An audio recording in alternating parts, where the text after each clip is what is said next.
And thank you for the very kind introduction and for the opportunity to be here.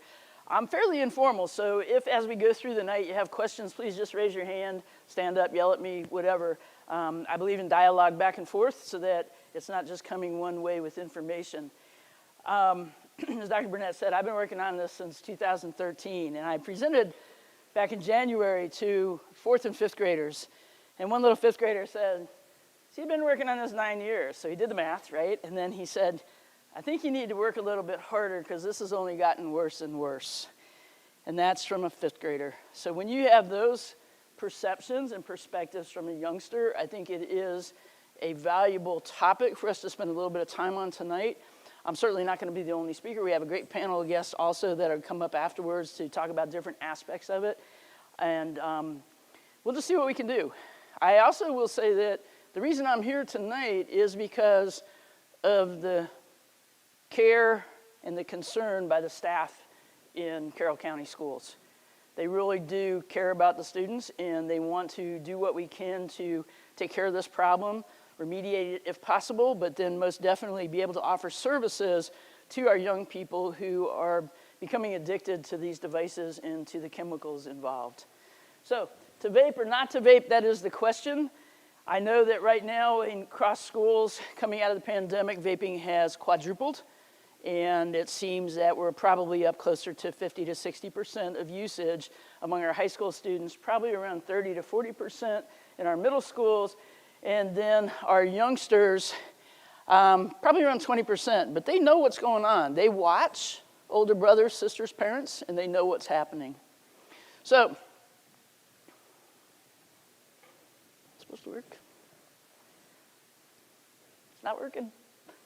Okay, I always ask, I do a true-false question. And so I'm going to pose some questions, and then we'll go back and do the answers. So think about these. Electronic cigarettes are disposable. E-juice ingredients are FDA approved. Exhaled cloud is simply water vapor. E-cigarettes can be used as a harm reduction method, meaning that it's less harmful than other products that are out there on the market. Personal vaporizing devices can be used for many substances. And then the last question is, Juul devices do not contain nicotine. So let's tackle that first question. Electronic cigarettes are disposable. How many of y'all think that's true? How many think it's false? Okay. How many don't know? Not knowing is not a bad thing. That's why we're here tonight. This is a little bit of a trick question. There are some disposable products, and then there's some that are refillable, rechargeable, and can be used for a long time. So just think about that. When we're looking at disposables, we often look at things like Puff Bar. They get about 400 puffs out of it, and then it's finished. Refillable, Juuls. Because these little pods, which equal about 1.5 packs to 2 packs of cigarettes, can be refilled. All of these are chargeable. And then we have other ones that are bigger. This I got at Virginia, by a shop near Virginia Tech. They definitely had maroon and orange. So they're catering not only to our young people, but to the college kids. And it's refillable, charging device right near it. This is the old-fashioned tank or mod.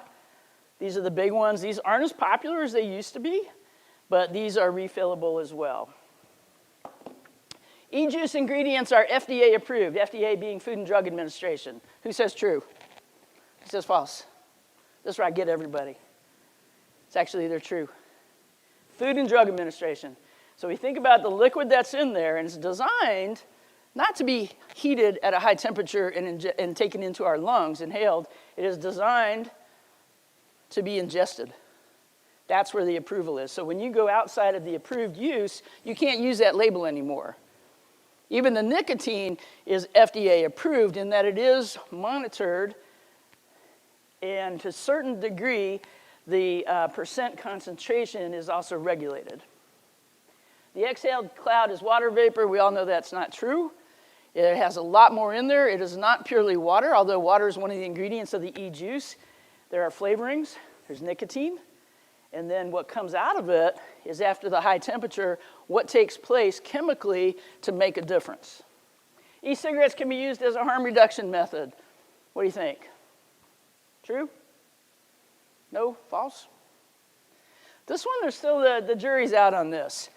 It was originally touted, e-cigarettes were originally touted as harm reduction, meaning that people who were trying to quit smoking regular cigarettes could use these because they were less harmful, supposedly, and that it would be a different type of product.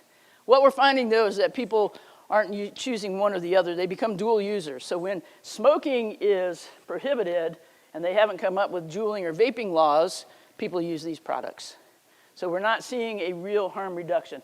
And this is aimed mostly at adults. What we do know is that when youth use these products and they start using e-cigarettes for their first time, they are not trying to quit, they're just using them. And then they become addicted. Personal vaporizing devices can be used for many substances. This is the scary one. Yes, they can. Anything that you can pulverize, put into a liquid form, and put into one of these vaping devices can be inhaled. This includes drugs, and this includes poisons, other substances. Finally, Juul devices do not contain nicotine. True. Juul is the only product that actually has come out and say, we don't have nicotine. This is an adult device. This is not aimed at children. And yet they just settled a multi-million-dollar lawsuit because they were targeting children and youth through the flavors and through the sexy advertising that they were doing. Okay, here's some of the liquid ingredients. Distilled water, propylene glycol, vegetable glycerin, and artificial flavoring. All of those are FDA approved because they go in your mouth, not into your lungs. The nicotine concentration, you will see numbers ranging from 0.5 up to 72 milligrams per ml. So when products like this one say, I'm nicotine-free, it's right on the label, I'm nicotine-free. It's not. There's nicotine in here, but it's below that threshold. So it's 0.4999. So there's still nicotine in there. So I will stand in front of you and say that these type of devices are not nicotine-free, and anybody who starts using them runs the risk of becoming addicted to nicotine. Why is that a big concern? Nicotine is highly addictive. It's one of the most addictive substances known to man, and the earlier you are in contact with nicotine, no matter what the method, the more likely you are going to become addicted to it and use other nicotine products. As Dr. Burnett said, we're in an epidemic. This was officially declared an epidemic in 2018, and it was directly related to Juul.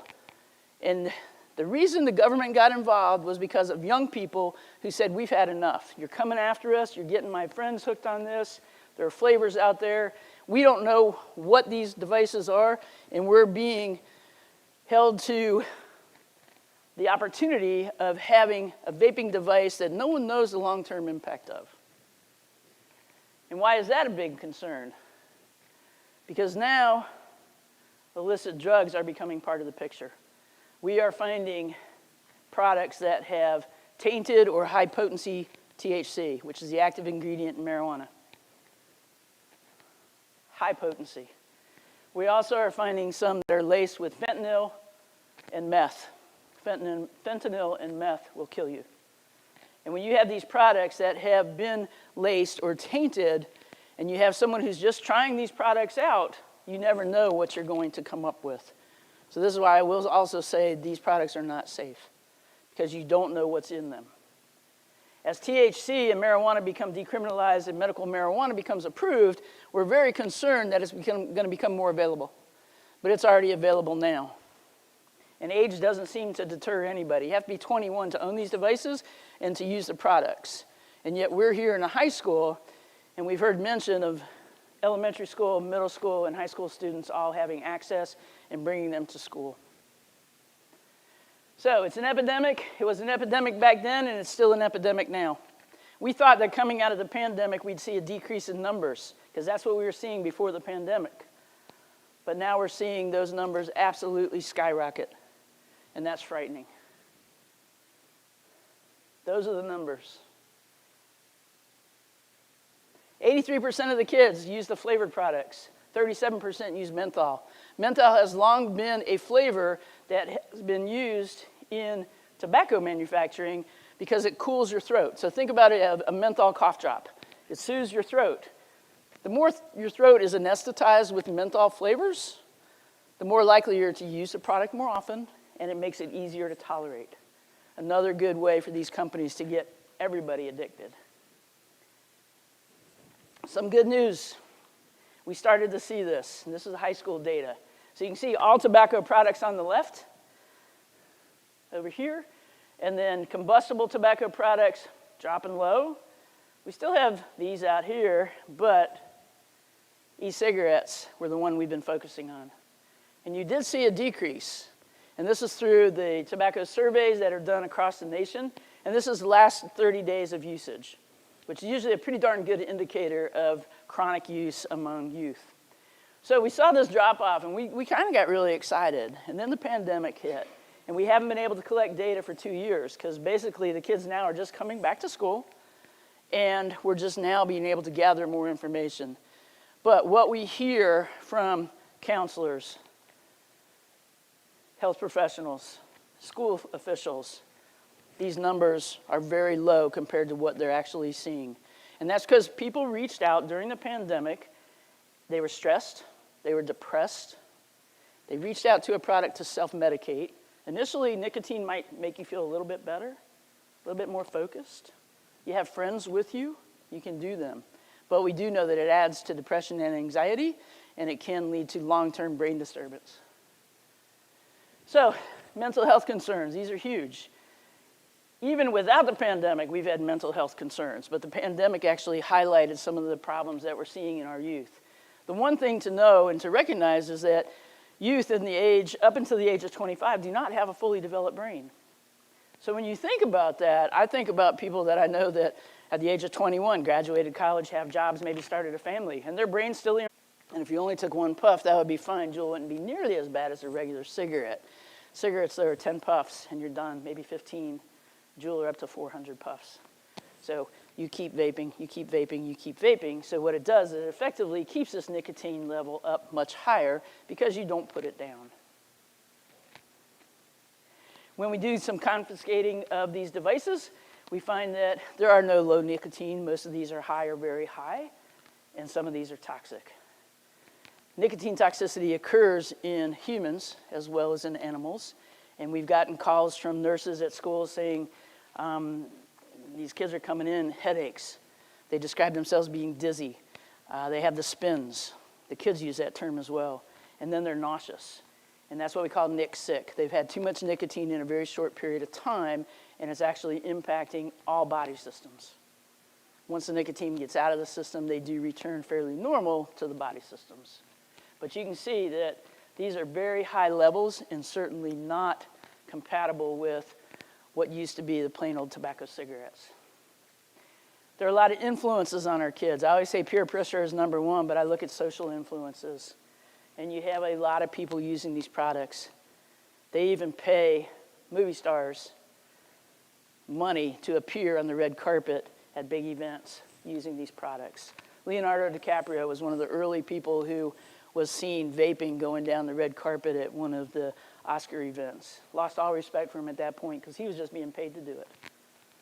Being paid to do it and be present. They're paying big money to put these devices in scenes in movies, which you can't do that with cigarettes anymore. FDA said that's not allowed. You can't do that. How many of y'all remember Winston Cup racing?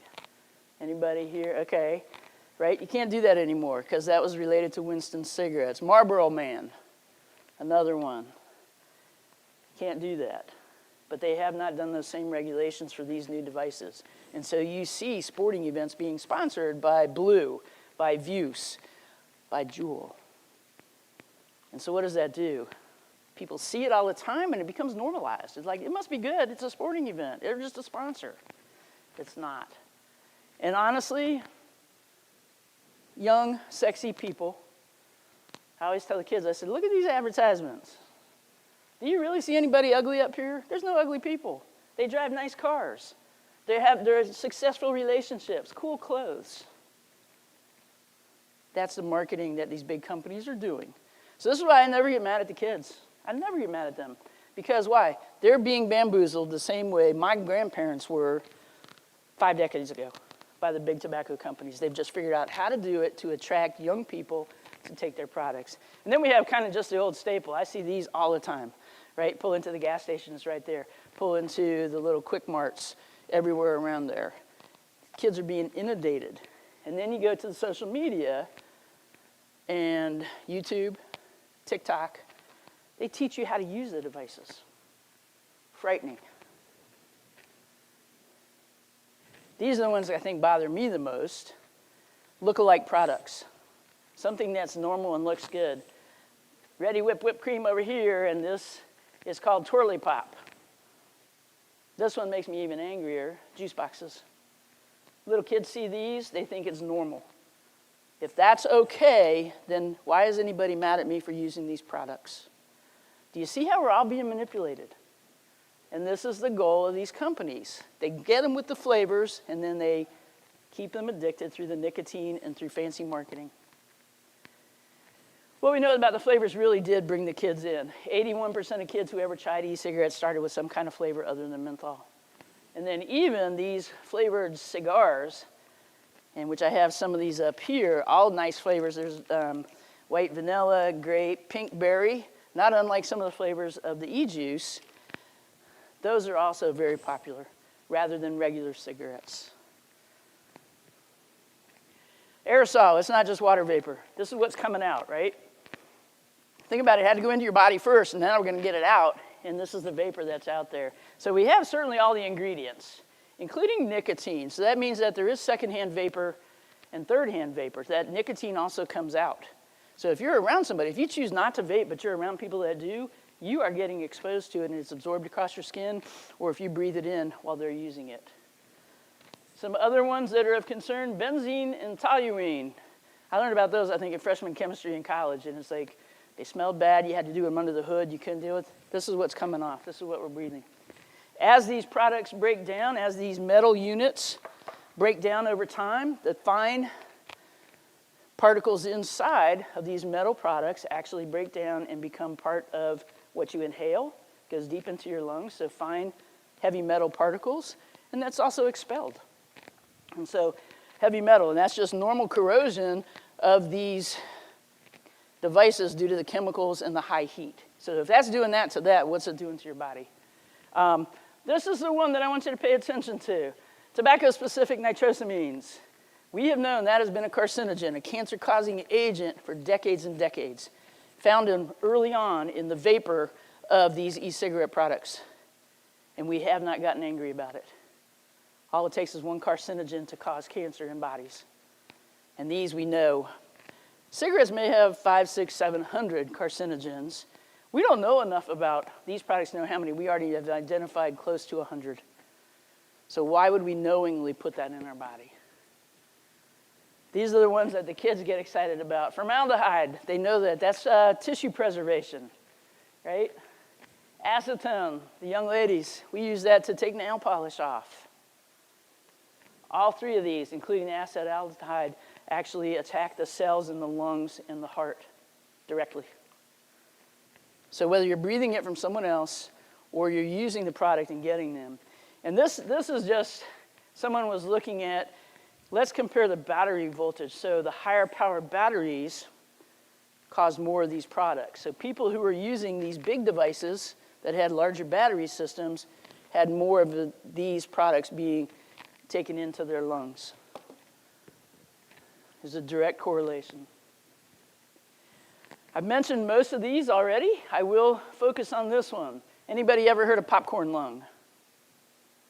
All right, so it's a diacetyl is a butter flavoring that was used in microwave popcorn. And what they found in one company that was producing how many of y'all eat microwave popcorn? Butter flavor? Yeah, okay, you're good because they've taken it out. All right, but what they found was the people who worked on that line where they actually applied the butter flavoring that had the diacetyl in it, they ended up with horrible, horrible respiratory disease. Things that once their lungs were biopsied, they looked like they had been smokers for a long time, whether they smoked or not. So they recognized it, they took it out of there, but here it is in these products. Why are we not outraged? Why are we not saying at least make a product that's safe? Get that flavoring out of there. This used to be the big push. Used to be designed to scare people. These devices did blow up. They did melt. Overcharging led to fires. Little explosions when guys had them in their pants pocket with their keys and their change, and they had an exposed system where the battery may have been easily touched off, we had explosions. Ladies who would keep their vapes up here, they would melt and sometimes explode. When you have these kind of burns, you have to get skin grafts. This one's kind of gory. This guy was vaping one of these big ones, blew up in his face, blew up his hand, blew up his teeth, broke a couple bones. Does this happen now? Not as much, because we're going to smaller and smaller products. Are there still safety precautions? Absolutely. But these don't really occur anymore. And that's not what I want to shock people with. I want you to know the facts. So nicotine's impact on the body. First of all, recognize how it gets there. It's absorbed, it's ingested, it's inhaled. When it inhales, it gets to the brain within seconds. In young folks, it gets there faster because they have a higher fast rate. And now that they're using nicotine salts, it gets there even faster. So I could already feel my heart rate increasing, and I had to go wash my hands. I never knew I'd have that reaction until about 3 or 4 years ago when I was handling these products. Juul had to send back a bunch of their products because all their pods were leaking. And it's supposed to be a closed system, very safe. Not so safe. Talked about the adverse impact on the developing brain, long-term impact, not short-term at all. Adverse pregnancy outcomes. We had OBGYNs for a while saying, oh, this is safer than smoking, so go ahead and vape during your pregnancy. No.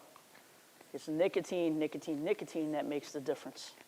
And then all these other chemicals that are introduced.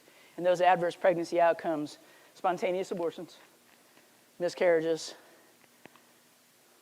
premature labor, preemies, and those babies are born addicted if they are born.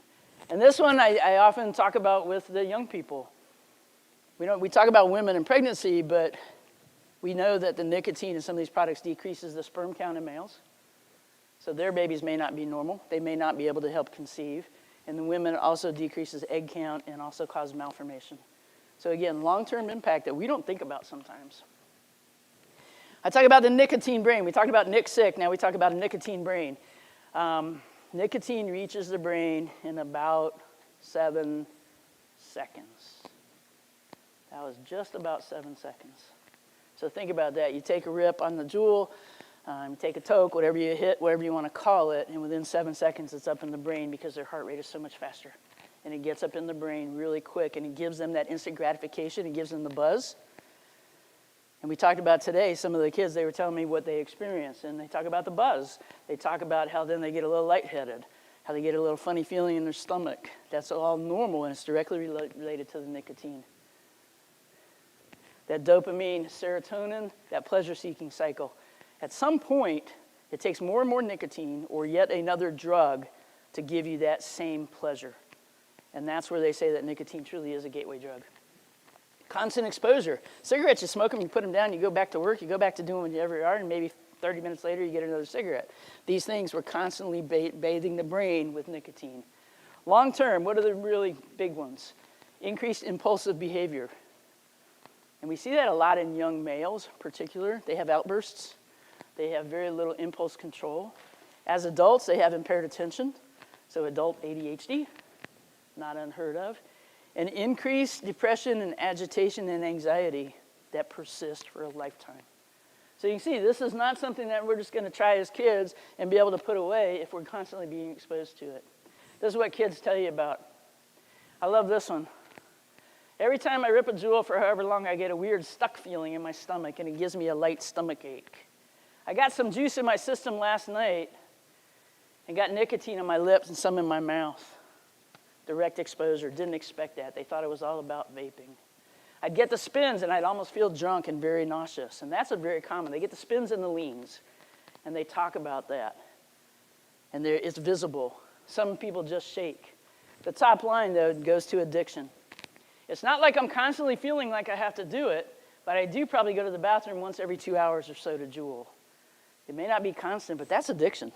If you need it every 2 hours to get that effect, that's addiction. So is it a gateway to addiction? Yes, it is.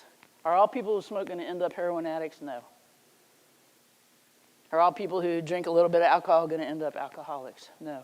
I work with some folks in recovery, and people who work with folks in recovery, and I always say, make sure you ask, what was your first drug of choice and how soon did you start using it? 95% alcohol and tobacco. And why? Because it's easily available and it was normalized. Most of them started in high school. We're seeing kids now starting Juuls as early as 4th and 5th grade. So we were making, this is what was happening when we talked about adolescence use. This is from 2017 to 2019, and you can see why in 2018 they called it an epidemic. And you can see by grade level, it continued to progress. So by the time kids were in 10th, 11th, 12th grade, they were using it more frequently. And why is that? Because they had already become addicted. So if we're going to make a difference, we need to get proactive and just say we need to be talking to the 3rd and 4th graders and maybe the 5th graders.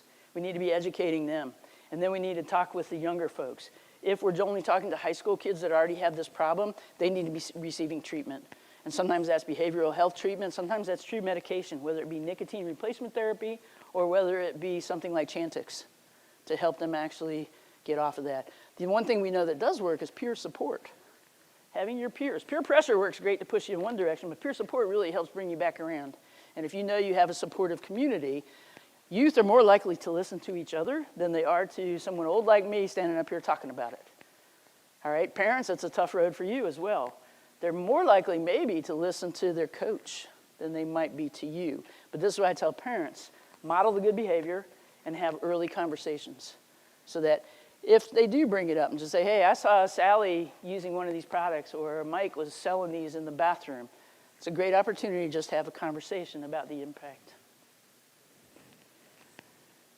Past year vaping, you can see the numbers. Why do they say they vape? This was always interesting to me. Or what do they say they're vaping? A lot of them know it's nicotine. Others say it's just flavoring. That's not true. It's not just flavoring. So those who are saying just flavoring are being convinced that that's all it is, and they think they can quit any time. They find that they can't. The other ones, marijuana or hash oil, they know what's in it, and they choose those as drugs of choice. 2020, the numbers didn't get a whole lot better. Middle school were probably around 22%. That's pretty dramatic. So the big picture, a lot of data here, information. Basically, the items of choice that they're using, what's most convenient for them, what they can get access to. And that's what this shows. Most popular flavors. This is usually one of my opening comments. What's the most popular flavor? What do you guys know? Tell me the flavors. All the fruit flavors, right? And the college kids, it's alcohol-related flavors. So I asked them, I said, would you ever buy a product that has e-juice, a nice vape device that is broccoli flavored? And they're like, no, God, are you kidding me? And that's what the companies know. And they have done flavor preferences. Flavor preferences to make sure they're putting out the flavors. Right now, there's more than 7,000 flavors. And if you come up with a great idea and send it in, they'll make a designer flavor for you. If you have a special event coming up, some of these companies will design a flavor that will fit with the theme of your party. This is big business. This is what they're doing to our kids. Signs that someone may be vaping. Some of these are real. A lot of thirst, because the vapes can dry out the mouth a lot. Also, we start seeing moody and jittery behavior. I showed this to a group of parents and like, that describes my teenager on a good day. Well, there may be some of those behavior swings. There may be some of that wanting privacy. But if it gets worse in a short period of time, they might be vaping or using other substances. And so just pay attention to those. Two ones that are here, they leave the room mysteriously, and usually they're outside or maybe in their bedroom, which is a different floor perhaps. Excessive spending and money disappearing. Kids will steal from their parents in a heartbeat when they want this. There's a story of this young man named Luca out of North Carolina, and he came from a well-to-do family, and he had a lot of nice clothing. He had Vans, drove his own car, and all of a sudden he didn't have any Vans anymore, and his nice clothes disappeared, and he was letting his friends use his car. He was renting the car out to his friends to get money. He sold his Vans, and then he started stealing from the family. They recognized something was wrong, and they actually went ahead and they got him into treatment. He and his mom now go around the country talking about the issue. Fruity smells. 13 and 14 and 15-year-old boys do not smell like blueberry or strawberry. right? That's not the time of year, right? And so that's not normal, right? You're talking to them usually about putting on deodorant and having to use that. Instead, we're smelling these fruity smells. Decrease in normal activity and a loss of interest in those activities. Sometimes it's because they physically can't do it because they've been vaping so much they actually have lung damage. Other times they are just in the process of seeking medication through vaping.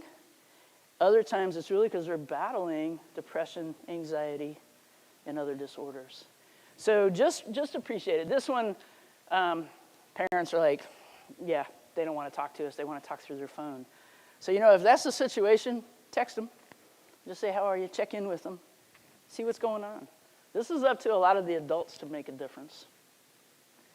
I put this up here. This is a very old slide, but I put this up here because this is what really got me interested when we started seeing poisoning-related calls, and it was with the introduction of e-cigarettes. And we saw the same type in the National Poison Control for Animals. So this is a meteoric rise. Now we're up in the 8 to 10,000s. But that was the first data that made people stop and wonder what the heck's going on. How can something so simple cause so much trouble? They actually do put some warnings on these products. Nicotine is a chemical, it's addictive. Here it's like, not for use by pregnant or breastfeeding women, right on the label. That's just so they don't get sued. They don't talk about that in their commercials, not at all. Some of the new challenges and hurdles that we're going to face and that we already are facing. The sale of e-cigarettes that are preloaded with THC. And this was only out in Colorado, Oklahoma, all those states that had it. We're seeing it here in Virginia. We've been seeing it for 3 or 4 years. Now with decriminalization and medical marijuana approval, it's going to get worse because it's more available. And the group of kids I talked to this afternoon, I said, what do you think the outcome is going to be? And they said, we're going to be able to get it a whole lot easier. And it's like, absolutely right. They recognize that. So we need to do a better job of regulating this. And you know what, parents? These don't look a lot different than the products that we have up here on the table. These look almost identical to what we're already seeing as far as devices go. These are some new ones. Nicotine toothpicks. A toothpick is not a toothpick anymore. 1 toothpick is equal to a pack of cigarettes. 1 toothpick to a pack of cigarettes. And they suck on them all day long. They're not vaping, so maybe there's not as much harm there, but it's still the nicotine. The nicotine drives their behavior. We have the different products that even come so you can carry your own toothpicks in little packets. I'm sorry, 1 toothpick is 1 cigarette, not 1 pack of cigarettes. My apologies. But this is a very popular product out there. So when you see kids with toothpicks, we used to chew on cinnamon toothpicks until your mouth burned. This is different. This is nicotine. All right, the throat lozenges and the nicotine gums, these used to be by prescription only. Now they're over the counter. They still have to be behind the counter. You have to ask for them specifically, but you get them. And we'll see kids go through entire packs during the day so that they don't get caught vaping. They'll use those. These are new ones, and you may have seen these. It's called Zyn. Comes in a nice little pouch. Looks like maybe mint, breath mints. When you open it up, there's actually a cloth pouch that has nicotine salts in it that just goes right in the mouth. They don't have to spit, so they're actually swallowing it. Now, they don't swallow the whole pouch. They do get rid of that little empty envelope, and that's what we're seeing around there. 6 milligrams, one of the highest concentrations out there, nicotine salts. We're seeing this. Started out where it was only cool mint and wintergreen, going back to that mint idea, but now they have citrus and they have other flavors. Those, again, are supposed to be sold only to 21-year-olds. But if you found one of these empty or saw that being passed around in a classroom, you might not know what that is. Black market items. If you look really closely, old Tricks the bunny rabbit there, his eyes are all bloodshot and he's stoned. And these were some products that came out, and Dank was the big product, and this caused a lot of issues not too long ago, about 3 years ago. And these are black market items where the box is actually the box, but what's inside it was medication or nicotine that had been changed. All right, here we go. Let's put on a backpack and go hiking. We can stay hydrated and vape at the same time. So these are actually vaping straws. And this is a company called Vaporware out of Colorado, designed mainly for use with cannabis, but these are pretty expensive, but you're seeing these backpacks, all right? Phone chargers that will charge your vape device. These used to only be available in Europe. Now they're available on Amazon. Looks like a Fitbit. You take it out, and it's actually a vaping device. Kids have these. It actually does tell time, but it's actually a vaping device. Other ways you hide it on Amazon, you get these hoodies that where the strings are where the devices hook up to. All right. The backpack's a different one. Here's a pen. It works as a pen, but it also holds vaping devices. So if you were to see that in the classroom, you might be a little bit concerned. Here's a Sharpie marker that's been hollowed out, and it's called Marks-a-Lot or something like that. It's not Sharpie. They're very careful, but they're hiding their vape devices there. And so this is it. Altoids Mint. This actually slides back into that package, and no one knows it's there. So being very creative, and for every regulation or rule that we might put in place, there's going to be someone who can outsmart us, and they're keeping ahead of us, and that's the problem. Oh, this is up here. This is a video about where are the 10 best places to hide your jewels or hide your vape products. And you can go on YouTube and find all kinds of stuff like this. All right, Etsy. Now you can accessorize your vape products. Doesn't cost a whole lot of money, but heck, we have jewelry where you can just hook up and vape, hang it around your neck like a lanyard, and when we go into those cannabis products, let everybody know that you're smoking weed. Do you see that what's happening here? This is a billion-dollar injury, multi-billion-dollar injury.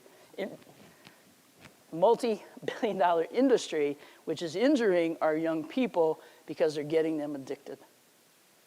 And everyone's jumping on the bandwagon to be part of it. Pods, about 1.5 cigarettes, 1.75 to 2 cigarette packs a day. So if you were saying, if you smoke a pod a day, and I ask the kids all the time, you smoke a pod a day? Yeah. Do you realize that's close to 2 packs of cigarettes? Would you ever admit that in public? No. Because no one smokes cigarettes anymore. That's horrible. It's nasty. But yet we'll Juul like crazy. Juul is supposed to give money back to advertising and making amends for their bad advertising towards youth. But what they ended up doing was doubling their advertisements to everybody else instead of giving back to educating and to taking care of the youth that they have harmed. And they still have marketing to kids. Truth in messaging. We don't know enough about it long term to declare it safe or to say that we can recommend it as an alternative to cigarette smoke. Many of the chemicals are known to be dangerous and they're carcinogens. Unregulated products, like some of these older devices coming from other countries, led to a lot of safety issues. For youth, e-cigarette youth is not safe for their health and should not be used, period, end of discussion. End of discussion. However, we have kids in the throes of addiction. Youth who have never smoked and choose to use ends, which is about 1 in 3 kids, end up switching over to become long-term smokers, which is the ultimate goal of the big tobacco industry. Get them back to buying cigarettes. All right?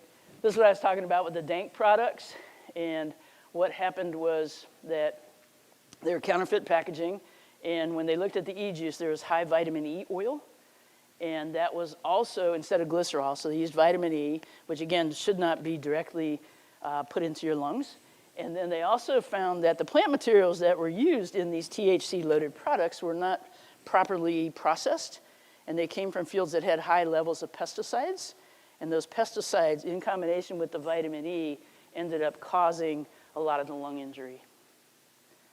All right, and it was called e-cigarette vaping associated lung injury, and we lost more than 3,000 people in 1 year.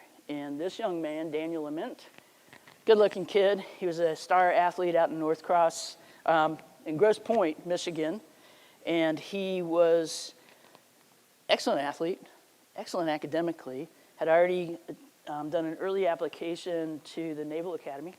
He wanted to be a SEAL. He got hurt in between his sophomore and his junior year, so he took off time from training, and he picked up vaping during the summer, hanging out with his friends. He had a quit date set because he knew he had to get in shape for fall cross country. Before he hit that quit date, what happened was someone left a vape product in his vehicle, and he thought he'd try it. It was one of these counterfeit products, caused permanent lung injury to this young man, and he was the youngest first double lung transplant that took place because of this. Today, this young man goes across the country talking about this. After he first recovered, he could not walk from here to the end of the auditorium without having to stop 2 or 3 times. He's better now, but he is going to be on lifelong medications to maintain his double lung transplant, and he will never be a SEAL. And he had to take time out of his life to recover, and that set him back. But he is doing a good job. I mean, he goes out and he talks about it. So again, I always like to end with some good news. We thought we were making progress. We know that we haven't. We're in trouble once again, and we need to redouble our efforts. And that's part of why I'm here. We want to redouble our efforts to make sure that we're taking care of our youth and to make sure that they feel supported and that we shouldn't get mad at them or mad at ourselves for not doing a better job because we're up against billions and billions of dollars of companies who are trying to push this on our kids. There are some resources, and these will be all available to everybody in the audience and to the school system. One that I really like is called Behind the Haze, and they put it in terms, they put it in YouTubes so that kids can ask all these questions. They don't have to sit through a lecture. They have all these YouTubes. It's a great organization, and the kids actually help develop things. Another one is for parents. Parents Against Vaping E-Cigarettes, called PAVE. I sat in on a webinar of theirs this morning for grandparents who are raising grandkids because they don't know what these devices are any more than regular parents do. But anyway, this one, I just want to highlight this. There is a conference coming up. It's all going to be online streamed, free. You don't have to stay there the whole day and listen, but there's a lot of really, really renowned speakers who are going to be there offering advice. And they will also come and help parent organizations form a group that might want to be able to take care of this. The Truth Initiative. You want some really facts? Go to the Truth Initiative. They have great facts about this. I always like to throw in here something about the National Behavioral Health Network because we're seeing such a tight link between nicotine, smoking, and behavioral health and mental health that I think it's always worthwhile knowing what they've been looking at. This is another one, rethinkvape.org. Kid-generated. They really take a good approach to it, but it's available for anybody to learn. And it's let's rethink the vape because it's changing. It has changed so much in just the 9 years I've been doing with it. Even though I knew that you could put an illicit substance in these devices, I never thought that we would be dealing with meth and fentanyl possibly killing our kids because of being able to get in there. Another one, this is just an educational piece, and sorry, it's kind of fuzzy. I took a screenshot of a video that I was watching. But anyway, it's the Stanford Medicine Tobacco Prevention Toolkit. Really good. They have modules to learn. You can be used for, and they can be adjusted for grade levels. Campaign for Tobacco-Free Kids. This was from a conference that was actually held last year, but this is, again, kids being advocates for kids and getting information and sharing it, and how do we do this so that we're not influenced by nicotine. So they have ongoing work being done, and they also come up with some really good webinars and information to learn.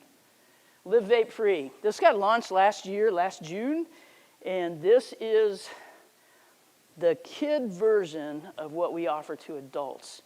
But they figured out that in order to reach out to young people, a telephone call is not going to work, an email is not going to work. We need to be texting and messaging. And so that's what they've done. So you can text Vape Free to get some help in quitting. It's all anonymous. You can join it, you can get off of it, you can go back to it, and they also just have good resources. Catch My Breath. This is a fairly new one to me. It's called Coordinated Approach to Child Health, and they have a very specific section on vaping and smoking. This is another one. They have youth on their advisory boards. So if you want to get a reality check, the kids are saying, this is what's happening, and this is what you need to do. And so this is very applicable. Quit the Hit. This is probably one of the coolest ones I've ever seen. It's not available in Virginia. It's by this really good group called the Rescue Agency, and they put out a lot of really excellent videos and short clips that just get your attention. A program is available, but it's not here, but it's Instagram-based, which a lot of kids use Instagram. So it's very effective. They do a lot of fantastic work, and it's very eye-catching, so it works really well. What do I want to see? Keep calm and just say no to nicotine. Easier said than done. But this is the real message. Don't vape because it is not safe, and we know that. And if this didn't help prove it, we can talk some more. So that's all I have. I know I've gone a little bit longer than I was supposed to, but I hope this information's been helpful to you. If you have any questions, I know we have a panel coming up afterwards, but I can handle any questions right now that you might have. Any questions? Everybody need to stretch, take a break while the panel comes up here? Maybe that's what we'll do? All right.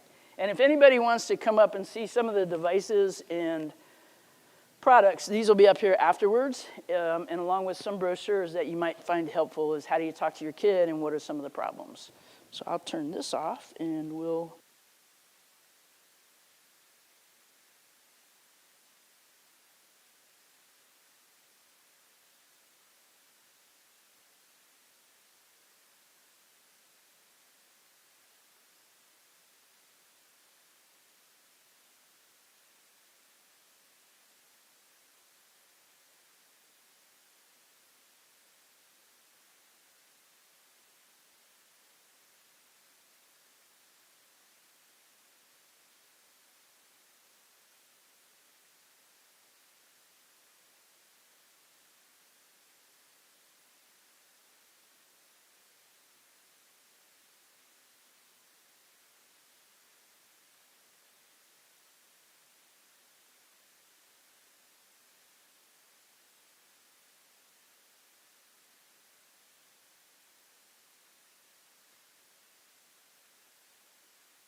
Sure. Mr. Campbell, you got a mic?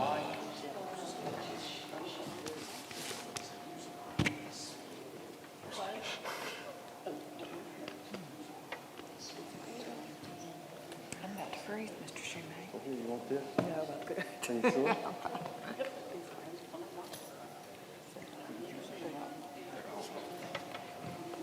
I'm cold. Get this jacket.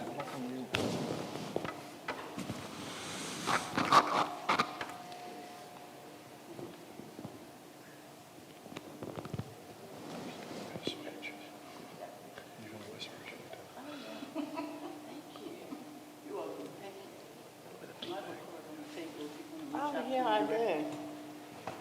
I'll do it, thank you. She's a very good speaker. She's a good speaker. She's gonna hook me up with all this information.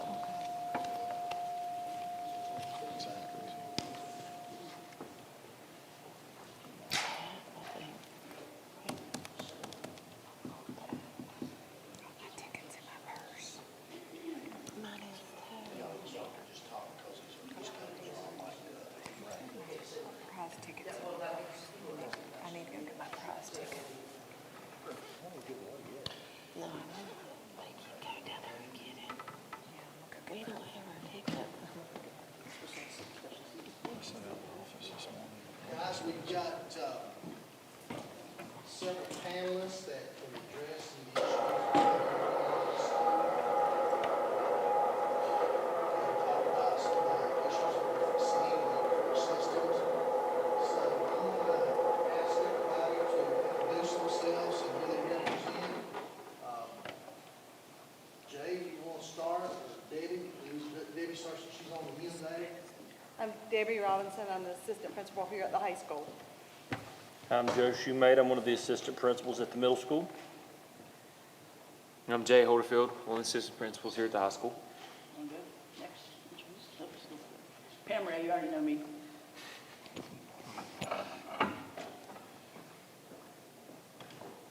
Burnett, can you introduce yourself? Okay. I'm Dana Burnett. I'm the principal at the middle school. I'm Lisa Frost, middle school and head nurse health services. I'm Roger Brooks, Commonwealth Attorney.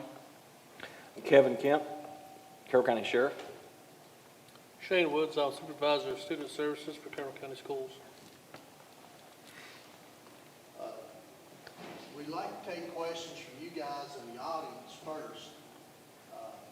So if you have any questions, if you don't mind raising your hand, Mr. Campbell will bring a mic to you and give you an opportunity to ask your question.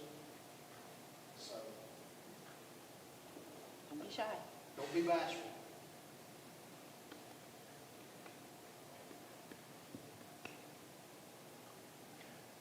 Well, if you don't mind, I'll start us off. Ms. Ray, a few years ago, Darren Matthews, it's the athletic director here, and I went to see a gentleman named Jermaine Galloway give a presentation down in Salem, and he goes around the country talking about these same sorts of issues.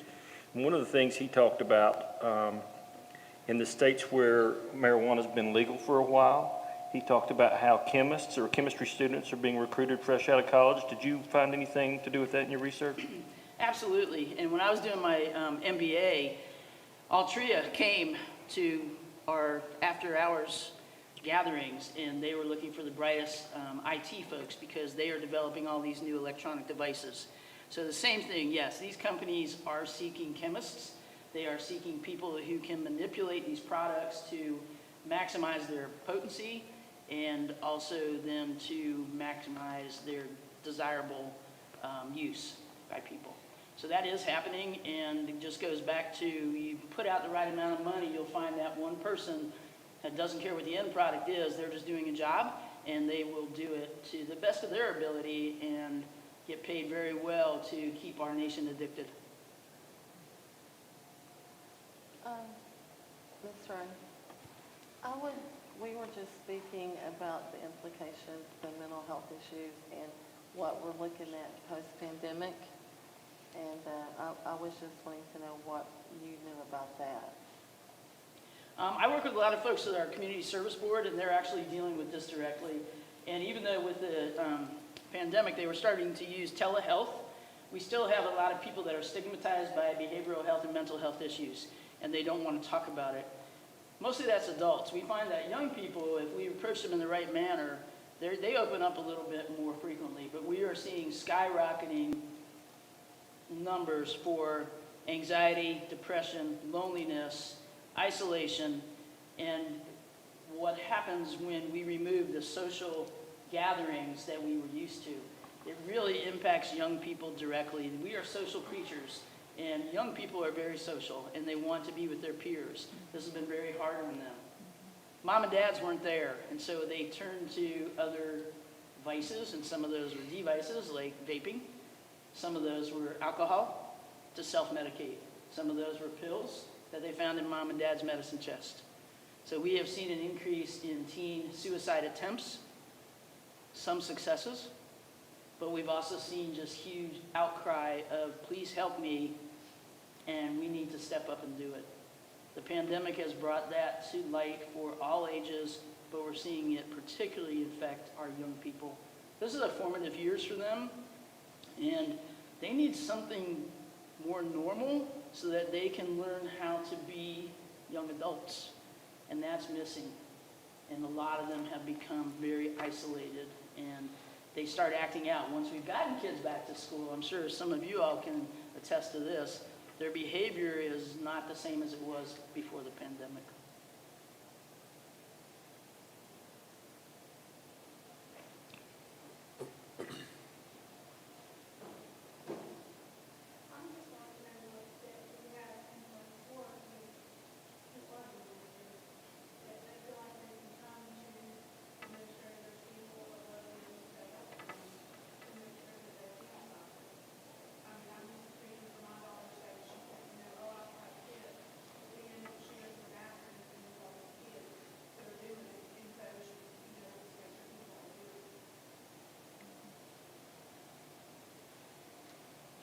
To the administrators.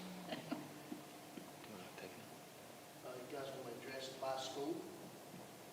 So some of the things that you have available. I do know that at the race center, is Ms. Cole here? Oh, there's Ms. Cole. Ms. Cole's our tobacco cessation person. She's a great resource, and she's available to every kid in the school system. She's housed at the race center, but she's available to talk to anyone that would like to talk to. I'll put the schools on the spot. So I would say at the high school, the first time that they're caught with a vape, the program that we use, we do refer them to Ms. Cole to the in-depth program. So I think that has been successful. It gives the students someone that they can talk with about that, and then we could start looking at resources that we might need. And I believe that we have looked at for next year at the middle school, tobacco cessation class will be required. First offense.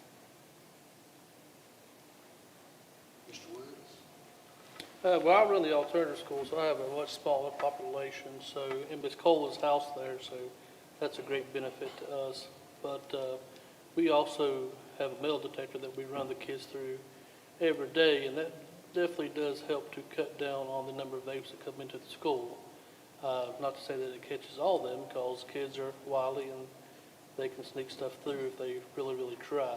But with the inclusion of the not vape detector, but the metal detector, at one point in time I was catching 2 or 3 vapes a day. Now I don't think I've caught one in, I know I've caught one in the last month and a half. So that has been a real benefit to us, but that's not always available for administrators to use. At the high school, it would take probably an hour and a half to get all the kids through. At middle school, about the same time. Maybe it takes 15, 20 minutes. We do have plans at the start of school next year to work with Dr. Ray to provide presentations to our upper elementary, to our middle, and to our high school students. And, it'll probably take us several weeks to cover everyone, but to kind of do the same type presentation she did today at the race center, where we talk to the kids and we educate the kids. And there's nothing kind of punitive to it. It's just, it's open forum to have some discussion. And I think as far as the class that we've all mentioned, that doesn't necessarily have to be like a step one punishment. If just your daughter, for example, since you mentioned it, if she came to an administrator and said, I need help, I want to kick this, I want to, stop this, we can get her in touch and get her resources to help her. And there are people in the building that are willing to help her. Ms. Cole's in the building after school several days a week, with that program. And it doesn't have to be it doesn't have to be a disciplinary action. You know, if a student gets caught with a vape at school, it can be a resource that can be used by other students as well if they're you know, genuinely wanting to quit. It's like Dr. Ray said too earlier, is that it's something that's not gonna happen quick. It's a long process. You gotta dedicate yourself to that process. Ms. Tony, you ready to go? To answer your question, I mean, yes, Bacon's been in class, and we do discuss it, but I understand what she's saying is, you know, what I want to check with you to see what other resources are available, because these kids have true addictions. It's not just they're trying to create problems. I mean, a lot of them, they started at like 10, 11 years old, and this is a real thing for them. And so to kind of speak to me, you know, before we spend time, and we have great conversations, they have great ideas, and I've asked them, what would you want for us to put into, you know, school? They have no idea. I mean, it's truly, it's a huge problem. And just to talk about it, I mean, that's great, and I'll do that all day long, but, you know, I have nothing to do, you know, I don't know what kind of medications you were talking about today, because, you know, we can't offer them anything other than just, I can give them hard candy, I take them food and drink, because I know by the time school's out, they're hungry, they're, you know, ready to get out and go bake. And so it's just, you know, we can talk about it, and we talk about exercise programs, different things that we can put into place. But I just feel like, you know, maybe instead of, like you said, instead of punishing or enforcing, we just encourage that we're all trying to just work together to help them. And I feel bad a lot of times for them, because I know this is for real. And in a lot of the harder cases, you're exactly right. Talking's not going to do it. And so you have to have that three-pronged approach where you do have the support from the counseling, but then you have actually behavioral health support where they're evaluated by a mental health professional, because this is usually a symptom of what else is going on in their life. And if you can get that corrected, that helps. And then you also need to include a medical professional, perhaps a pediatrician, who is willing to go off-label with a nicotine replacement or Chantix or one of those medications. And I've seen enough kids in 10th grade and above that absolutely needed that three-pronged approach in order to kick it. The other thing I like to do is do family counseling, because a lot of times this is a home problem. And if you can identify some of those issues and have the family come in and work together. So it's not just the student who's being singled out. Bring mom and dad in, or guardians or grandparents, whoever's there for them, and just say, let's have a talk about this and let's figure out what the family dynamic is. And that gets to a lot of those behavioral health, mental health issues. Not just around vaping and being addicted, but to a lot of other problems. So I think it's a bigger solution than what we're used to doing, and it's very easy to say, here, read this essay and write something on it and then get up and present it in class. I have worked with kids that have been through that program, and they can recite the exact lectures because they've been through them so many times. And it's like, why do we keep doing something that's not working? And so that's my goal, is to say we have to have more people involved. Recognition, though, is probably the first step. Education of our youngsters so that they don't get to that step is important. This is something that goes way beyond just the school system. Yep. I mean, we can do stopgap measures and all, like what Ms. Cole does, and things that we do as well, putting kids in class. But this is a continuous thing. This is something that goes well beyond us. It goes out in the community as well. So, and it takes a lot of work from parents, to be quite honest. It's a lot of work from parents, a lot of support of their kids in those efforts to quit, to do whatever they want to do. As far as discipline issues in association with vapes, we're looking at changing our policies next year, just to be quite honest. We are going to try and do some things different. We've got Mr. Brooks here with the court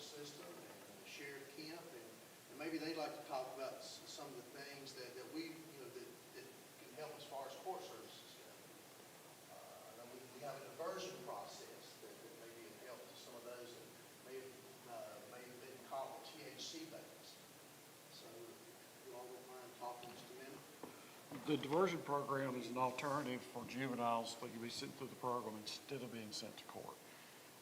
It is somewhat voluntary, and that the kids, if they don't follow the program, then it gets bumped on up to the court system for the court to address it. Those officers have the ability to try different sanctions, be creative at times, in trying to help kids get past their problem. The mom who's expressing concern about her daughter, there's our counselors, not mom, the daughter, because she's become mature enough to realize she has an addiction problem that she needs help with. She can identify with the younger kids and be a role model to help them understand this is the path you're heading down. And addiction, most times, doesn't happen overnight. It's a process. It starts with, quite frankly, curiosity, and then peer pressure. And when you see it in the advertisements, you see it in social media, you see it among your friends. And every kid wants to assimilate. They want to be part of the group. And that's the way they start. And then it becomes an addiction. We have what's called drug recovery court to help addicts dealing with legal problems associated with their drug use. They go through the same thing. They develop the addiction. They started small. It took over their lives. And now they're trying to get back to where they can live again without all those things. Addiction is a very real, very powerful mechanism. We have to be cautious. One of the things we use in that program is an exercise program. The body responds to being used properly. The mind responds to being used properly. And we have to retrain ourselves that we don't need these things. Yeah, the court system has alternatives. The court systems can impose fines, they can impose punishments. Possession of the vape devices under 21 is not legal. So there's not a single kid in any of the schools that's lawfully possessing these items. Where do they come from? They trade among themselves. One kid gets it from his brother, his cousin, his sister, and slips it to his friend, and then they start selling or swapping it in the school system. And it cascades. Yes, there's money in it, and some have become entrepreneurs. They may not be using the product, but they're preying upon their friends, but providing them with products so they can have some cash to do something else with. How many of you have seen people bring gift cards to school? You're wondering, why you got a gift card at school? That's one of the mechanisms they're using to trade with these. Parents, you've got to watch your own products. If you're using these products lawfully, and your child decides to slip it out, you need to be aware of it. When the internet first started becoming popular in households, what happened? Everybody was cautious. You've got to watch what your kids are watching. From a little bit earlier date than a lot of the people here, but quite frankly, the same thing then. Parents had to be cautious and watch what's going on. If you're not keeping abreast of what's going on to your kids, you're going to go right back to the same problems that have faced generations. We are seeing today, you can listen on the radios. I come to work, I have the radio on, and they are providing services for those who served in the military when a pack a day was a ration, giving them the food. Now we got people who are vaping multiple packs a day. Yes, it's an addiction, and yes, we have to take addiction-based measures to try to help people that have those problems. Sure. I don't think I could say it much better than the Commonwealth Attorney did. Our role as law enforcement officers in our school systems, we have been absolutely inundated with these issues. My SROs keep me updated frequently, sometimes daily, sometimes it's weekly, but it's every week that I definitely get told what's going on in the public school systems in regards to these products. Myself, when I was here as a school resource officer, we dealt with them at a certain level. But since I have since left and become the sheriff, and Sergeant Phelps has taken my role here, it has actually grown. And it goes back to what the doctor said in her part. The pandemic has been the change. That's the only thing that I can contribute that to over a course of 24 plus months that I've been gone from this school for it to escalate to that issue we have now. And I believe Mr. Woods would agree with that I worked with him a lot on these issues as well. The problem is exactly what Commonwealth stated. We can charge students, but we all know, and as parents, and I had children, and they've since graduated and grown, but when they're juveniles and we start making criminal charges, that's going to cause fines. If it's felony possession, you're going to put felonies on children, and I know that that's not the direction that the Carroll County Public Schools are trying to get at. However, we want to do what we need to do to protect our future, our children inside the schools as well as outside, so they are able to be productive and have a safe life. So we're going to work hand in hand over the next several months and in the upcoming future with the schools, with Commonwealth Attorney, with Juvenile Court Services Unit, to try to find measures, to try to find alternative ways, to try to teach our young folks the problems that we have. But if we need to, we are ready to make those criminal charges if necessary. The code gives us the authority. It's there to do so, and we're going to do what we can, but we're not looking to do that right off the bat. That's not what our goal here is, but that is what law enforcement is designed for. And like he said, anything under 21 is a crime to possess, whether it's in home, in school. One thing that I did find out in my years here, that I talked to several parents that at that point students were getting vaping products, e-cigs. That's what they were at the time. It's what they go by. I had one parent that come to me and want to know why their child was in trouble for possessing that, because they had purchased that for them through the internet. They said, I'd rather purchase that for them to have at home than for them to go buy it because they're going to get it anyway. So I learned that as a school resource officer, that the parents a lot of times think they're trying to keep a good grip on the problem by keeping it close to home, and I'll just soon buy it than him go spend it and go behind my back. And I don't see the problem with it. Well, when it started out as nicotine, now it's grown into THC. It's grown to a problem, but as long as that there could be parents that are purchasing that, that's a problem. And I explained to that adult father, I said, you understand that just because it's your child that you cannot purchase that for them and give them that. It's still a crime. It's contributing to delinquency of a minor. There's a code section under that, which also we are supposed to notify the Department of Social Services of such a thing inside of a home. So there are things, just because you're in a home, a parent cannot purchase these products and give them to their child. It's no different than alcohol. You can't buy alcohol and give it to your child under age 21 and say, here, you can drink this. So the same thing goes. So I try to educate them as well. A lot of parents think that that's okay because that's their children. It's okay in my house. So the child has been taught it's okay to do it at home. It's okay to do it everywhere else too. So we may be having a lot of that as well that we deal with that we don't even see.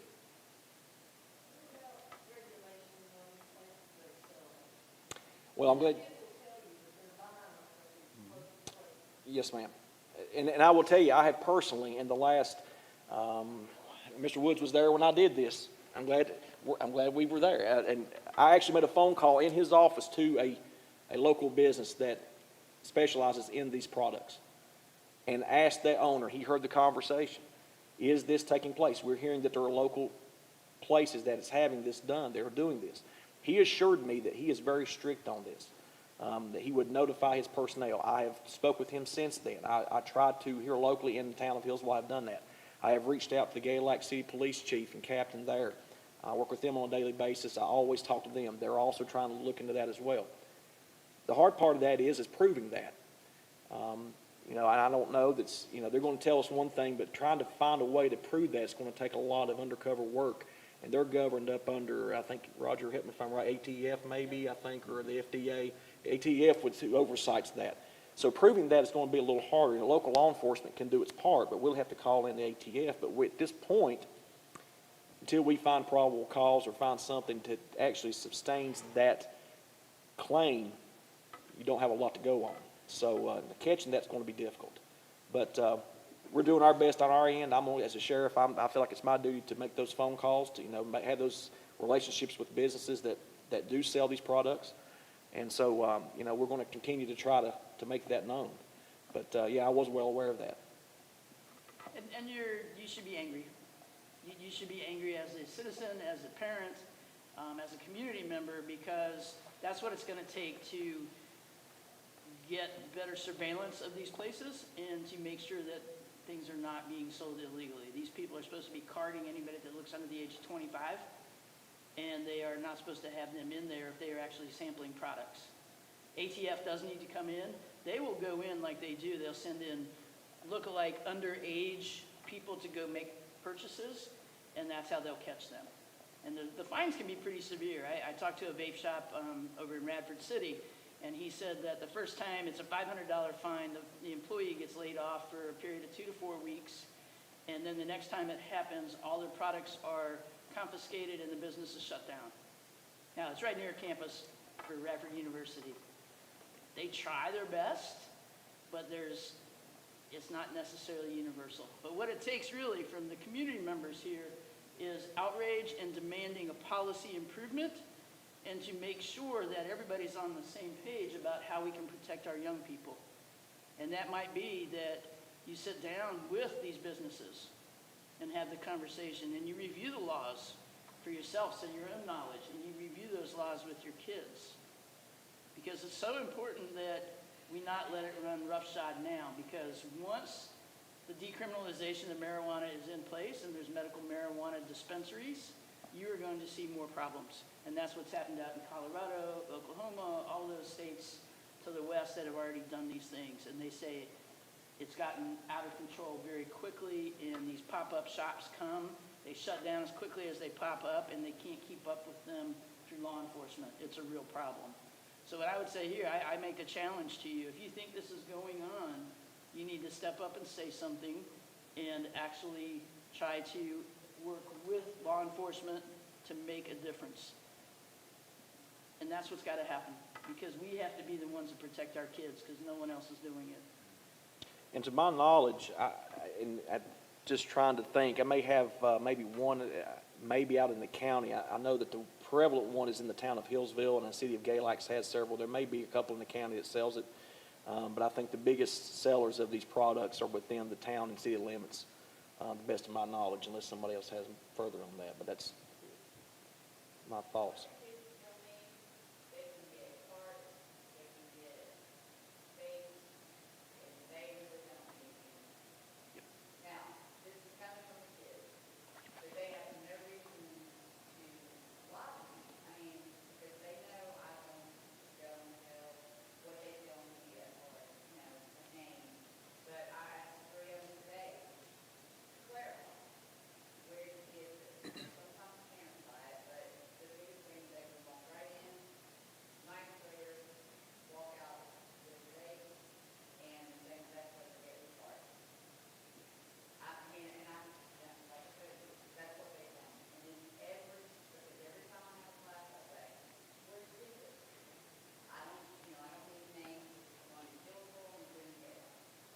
That's the same thing, Jeannie, that I've been told, is those locations. And thus, that's why I've tried to make contact out. And of course, you know, what they say and what we get told is always going to be two different versions.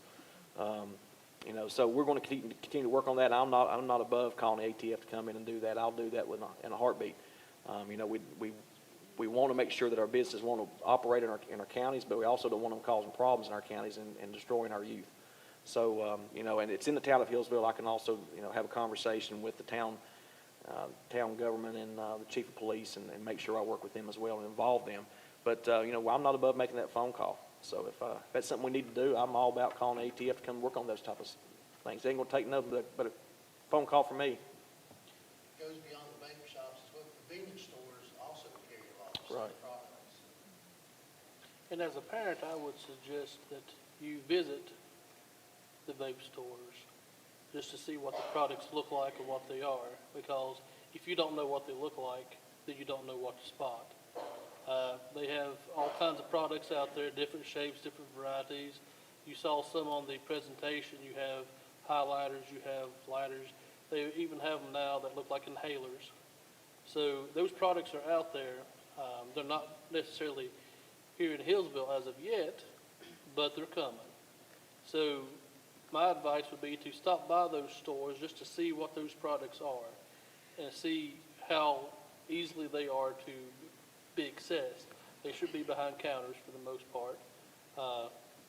But, you know, you never know. But I would definitely stop by as a parent, stop by and just see what's out there, what's on the market. There's also clothing lines out there that you saw one that had the hoodie that had the vape string in it. There's book bags that you can have secret compartments. There's hats with secret compartments you can hide stuff. There's pants, there's shoes, everything out there. They target this stuff towards children because it's a good population to start with. If you get them hooked now, you'll have them hooked for the rest of their lives. And this is an addiction. It's not going to go away today, tomorrow. It's going to be a long process. And once you're an addict, just like with major drugs, you're always an addict. but that craving's always going to be there. It's going to be a choice and a decision that you have to make every single day.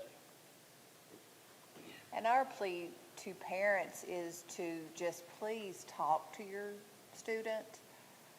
So many parents that we talk to have no idea that their child has been vaping. They think my child would never do this. We have seen all types of students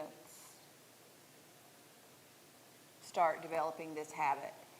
And I think if parents can talk to their students early enough, they can stop it before the real addiction has set in. And do not think that your child would not give in to the pressure of this, because it is very marketed to them. Pretty colors, good flavors. If I just do this once or twice, it's no big deal. And then it grows into a bigger problem. The other thing to be aware of is that online purchases are not very well regulated. There's a lot of loopholes out there. And sometimes all you have to do is click a box that say I'm 21 and you can go in there and purchase items. You may not have your own credit card as a young person, but you probably have a debit card. And a lot of times those products will get delivered to the house without requiring a signature. Remember, their goal in these companies is to sell a product. They really don't care what the end result is. There's a company out there, a vendor that's been known to actually sell a product with a surprise inside. And they sell slippers that have a place for the vape, and they put an extra vape in there. So that gets delivered. So mom and dad think you're just getting slippers when they open up the box. The vape is hidden inside. All right, so that's another way that kids are getting it. But around here, I think, and where I live too, more commonly, it's from other people, from parents, older kids. You pay somebody enough money, they'll get you something that you want. And then you get to the point where I need it. And that's where we're seeing our kids really struggle. So there are a lot of loopholes out there. If you Google vape, or THC vape, you're gonna get thousands Yep. of links where you just pop right on there, buy what you need, you don't have to put your name down, you don't have to answer any questions about age. As long as you got a debit card, you can buy it. Officer Combs, don't you have a display that's available? Can you bring that down here that we can possibly hold it up where people on camera can see what some of the different things that we've confiscated this year? So these are things that were found in Carroll County Public Schools, between the high school, the middle school, and the alternative ed center. Yeah, and these things it's $20 for the pack of CBD cigarettes. You measure the CBD in it, it's actually higher than what it was when it got tested.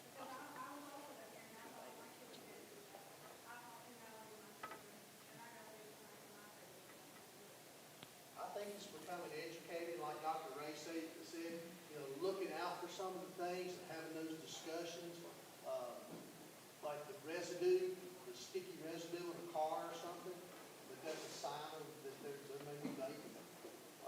The sweet smell in their room. And like I say, for a boy, and not many teenage boys smell like blueberries. So, there's a lot of things you can do, but most of it's just. Have those conversations with your kids early on. That helps. And, you have to be honest with them, and they need to try to be honest with you. But most of the time, they're not going to be as honest with the parent as they are with somebody else, because they don't want to disappoint that person. So, if you see, or if you think you see, that they are using something like that, vape or THC vape, something like that, try to have that conversation. If they won't open up to you, see if you can find somebody that they will open up to. Maybe it's a family friend or an uncle that they like, or a hunting buddy or something like that. I mean, you have to find somebody that they can talk to, because let's face it, I'm a parent. My kids don't always come up to me and talk to me. But they do their other friends and their grandparents or their favorite uncle. So any type of thing that you can do to hook them, to get them to open up and talk about it, that's the first step, is just having that open conversation, letting them know that it's kind of a safe conversation to have. You're not going to be disappointed, that you just need to know. That's the best place to start. I'll give you an example. Y'all, most of you probably got the or saw when we were sending out a survey to all parents to just give permission to survey your kids about whether they've ever vaped before, or if they've ever THC vaped before, whatever. We sent those, we said those surveys were anonymous, and they were, but they were answered through Gmail or Google, I guess Google. They were Google survey, and some of them saw that their email was associated with that. Nobody looked at the email. Nobody wanted to know. So, but we got our results back, and 23% of these students said that they had tried a nicotine vape at some point during their lifetime. I talked to some of the members of the student council at the high school, and I brought that up. I said, you guys think that just 23% of you guys, the people in school, try to vape? And they laughed at it. And they're like, everybody knew that you all were just trying to catch us. That you were looking at our emails to see who said yes, and y'all were target us. No matter how many times you tell kids, we want an honest answer, they're not going to be honest with you if they think they will get in trouble. So that's why we get, as adults and parents, we get left out of the loop sometimes, because if they feel like they do tell us something, that we're going to be judgmental. And we're going to hold something against them. And just to reiterate what Ms. Burnett said earlier, I think a lot of us have, we start hearing these things and we get an image in our minds of the type of student that might engage in this type of behavior. I can assure you there is no type.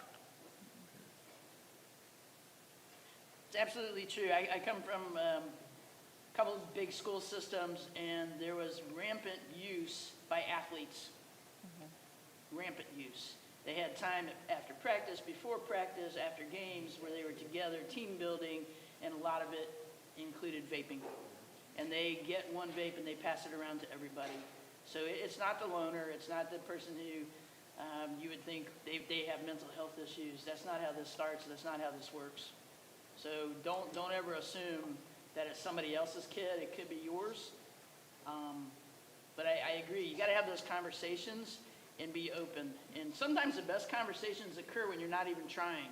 I talked to a mom who was driving kids home from one of these practices, and the kids, they must have thought there was like a glass wall, and mom couldn't hear anything, and they had these great conversations about where they were going to do the vaping, and where they got them, and that's what she overheard, and they just chatted away. And then she called those parents, and they sat down with all those kids. And then they went to the coach, and the coach ended up saying, you're off the team, we're forfeiting these games. So this is serious stuff. But please don't ever imagine that your child won't happen. Peer pressure is horrible. Peer pressure is horrible. Kids will be forced to do something. CBD cigarettes cost $20 a pack. And this is Virginia cultivars hemp flowers. When you open these up, they smell just like marijuana. And there may actually be indeed something in here. They say on the back it's got less than 0.3% delta 9 THC. So it has THC in it. When they first submit these products for processing and testing, it is in the early growth stages. By the time it gets to market, the plants have matured and the THC is much higher. But they went through a regulation that they turned it in. So this, if you went and tested this now, I dare say it would be a much higher THC level. These are some of the products that your kids can buy. Hemp.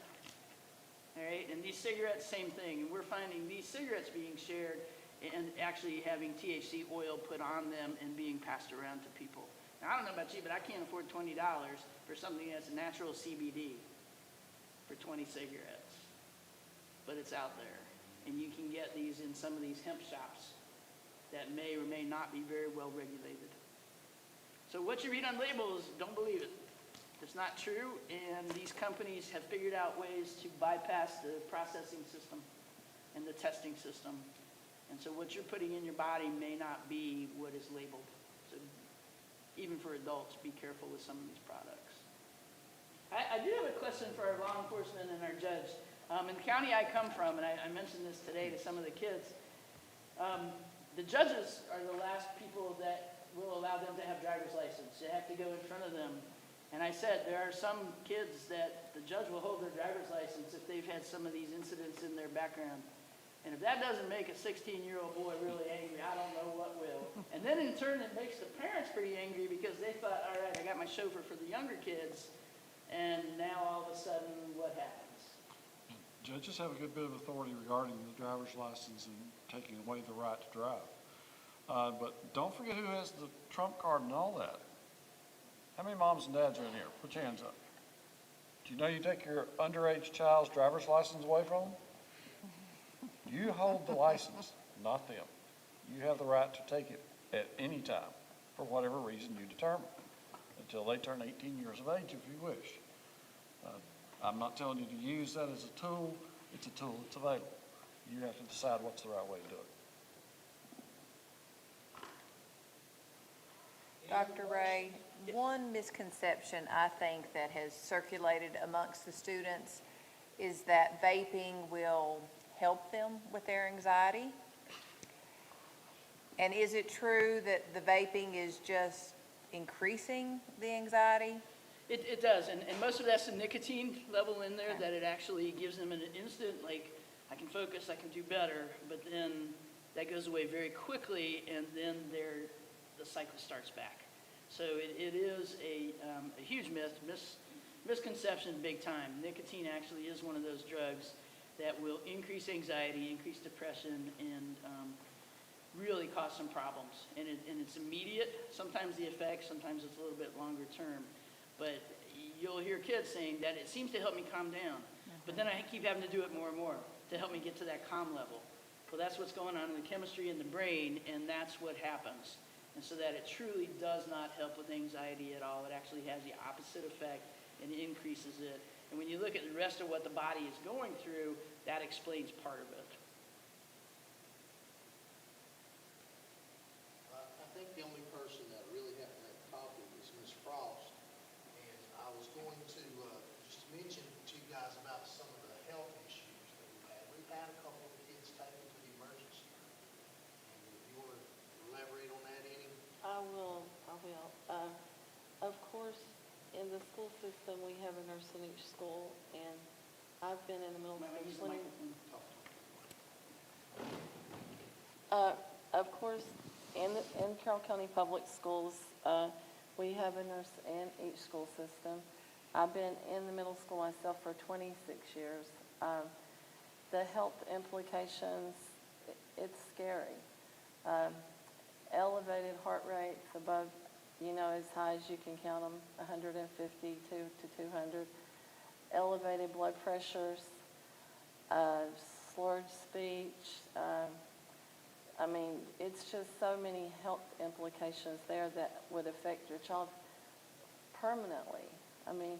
We don't know what the ingredients are. We don't know what they have ingested. And it could be, I just have to say that, deathly. With what I have seen when I have done an assessment on a student, I have said they need to go to the ER. This is something serious. And also, you will know that there are students who are prescribed medications that definitely are going to be, that will interact with the THC, the ingredients we don't know about, what they ingested before they came there. With that combined with what they're taking as prescription medications too, that could turn into something very serious very quickly.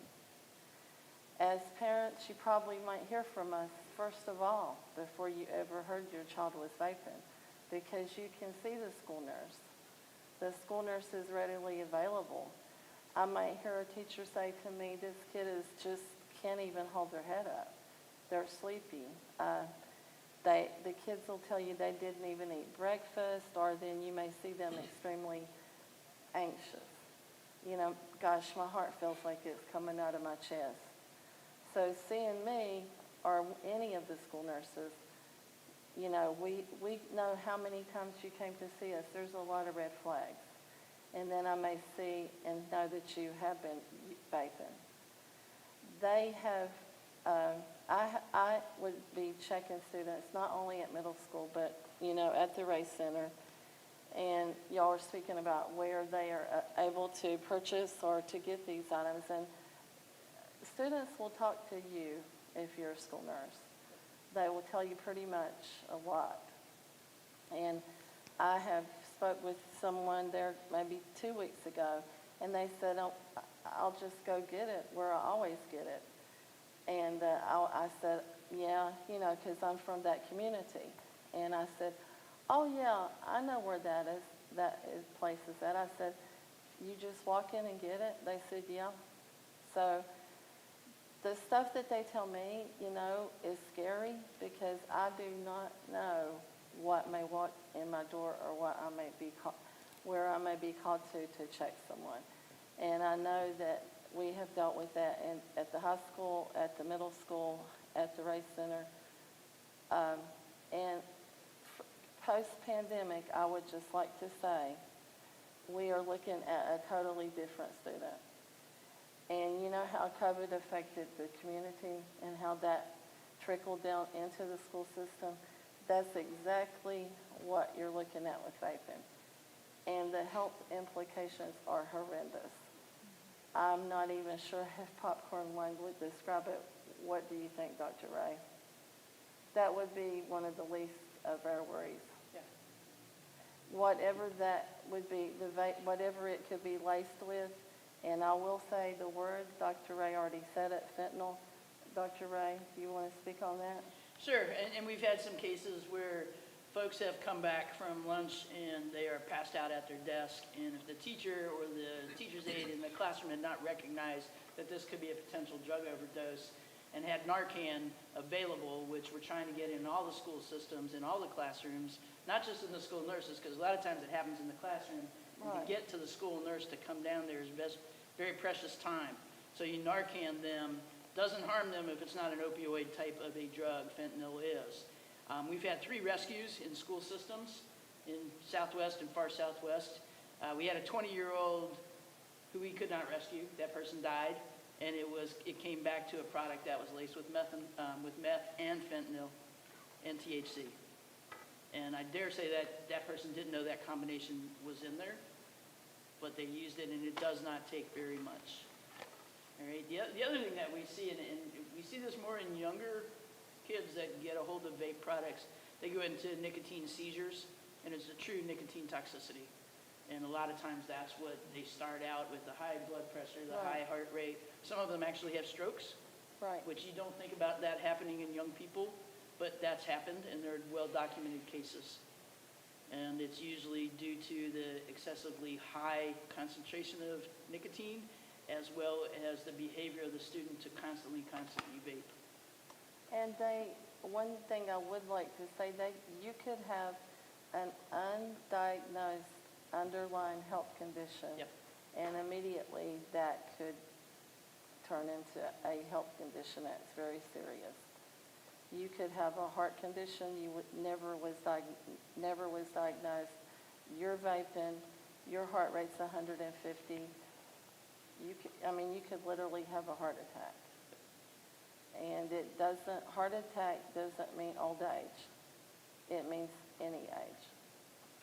When Dr. Ray spoke at the race center today, the last thing that I just wanted to make a little statement to some of the kids and try and get their attention, but the last thing that I would ever want to have to do as a superintendent, or these guys would ever have to do as an administrator or a law enforcement officer, is to call the parents of a child who had died from an overdose of a tainted vape.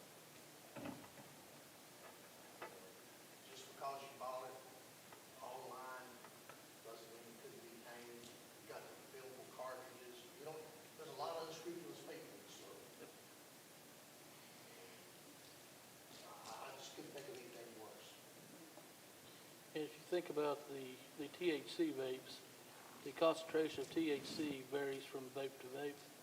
So if you have a kid who uses a THC vape at 10%, 15%, they get a hold of one that's 80, 90%, that's going to that's gonna knock them out pretty quickly, gonna make them pretty sick, and it's gonna be an overdose. And So- plus the fact you may have already took 4 or 5 different medications that you were prescribed before you came there. Yeah, THC in a lot of those vapes are 10 times higher than what you might find in marijuana. yeah. They have strained these out to include a higher concentrate. As a matter of fact, most of the THC, even the marijuana that you have around here right now, the concentration of it is not like it was in the 60s and 70s, which was about 10 to 12%. It's much higher at about 20. You can't find anything on the street less than 20%, and it goes all the way up to 80%.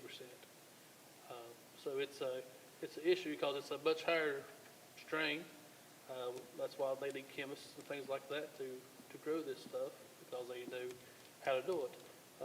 So you're not getting good old-fashioned marijuana, so they say. You're getting the really stuff that's been changed and with higher THC content, and it could kill you. Even marijuana could kill you if you get an 80%, 90%. And the other thing is there's synthetic marijuana and synthetic THC, just like there's synthetic nicotine. And that's where the chemists come in and they are hired to make these products. So that is happening. I will say one of the things that when I talked with the kids today, I asked them, I said, how many have younger brothers or sisters? And almost all of them raised their hand. And I said, would you allow them to vape or use these products? And the overwhelming answer was no. And defiantly no, and a few expletives, no. And it's like, okay, so what are you going to do to make a difference? And when you flip that perspective, when they recognize how dangerous this is for them, that often is a great way to have a conversation in your families. It's like, you're setting the example. What would you tell your brother or sister so that they don't do the same mistakes you've made and have the same health risks? And that was refreshing to me because some of them said, yeah, let's go out in the back and do this. No, that was not the answer at all. It was, I will not allow that to happen. So that realization is there that these kids understand it and they know it, and they don't want to see other people harmed. And I think that's a great hope.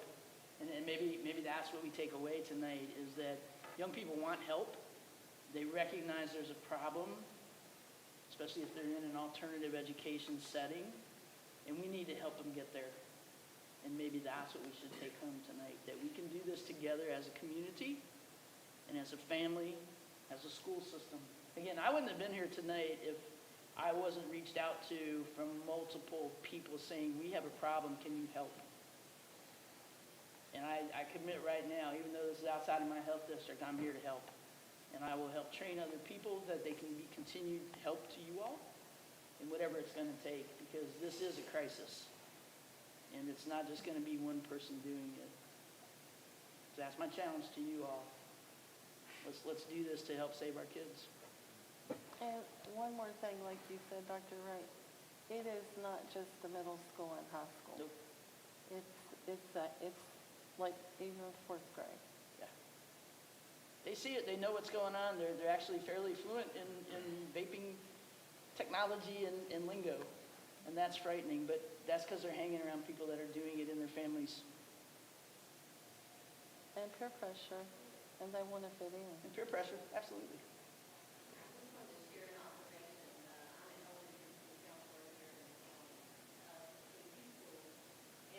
Every fall, here in Redwood, I talk to the kids about drug use. They educate me Yep. about the different types of vapes and the things that you can put in them and the smells and the flavors that are popular. And I'm talking to third, fourth, and fifth graders. And sometimes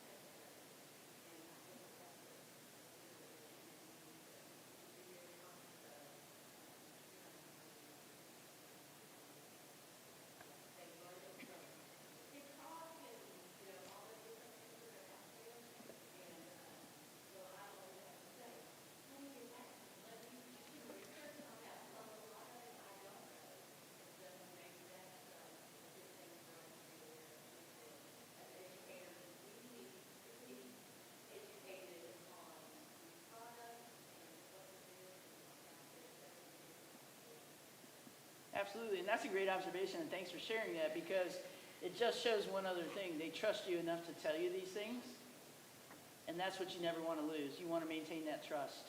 You lose that trust, and as kids get older, they're a little bit more suspicious about questions. They're more suspicious about checking an email, doing an anonymous survey.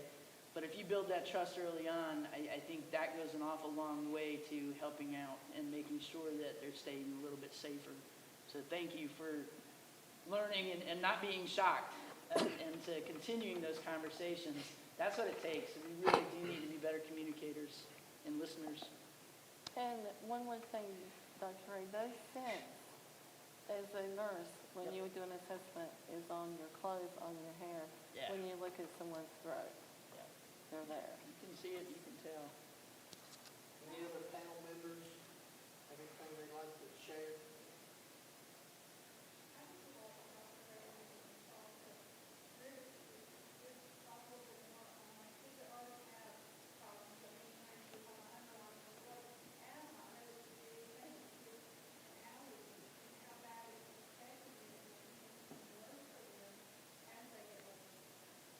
Right.